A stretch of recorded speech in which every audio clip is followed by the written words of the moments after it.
Hello, in this video I want to show you how to install Microsoft Edge browser on Motorola Edge 40. To do this, we'll need to open our Google Play Store. Right here find the app called Microsoft Edge.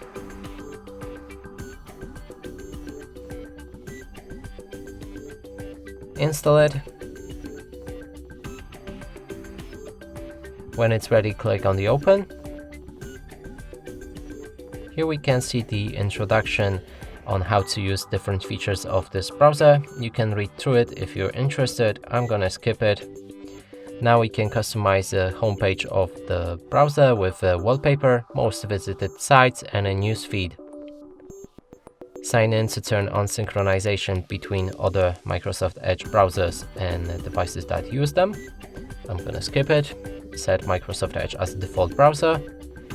Accept or disagree with the data sharing and click on confirm.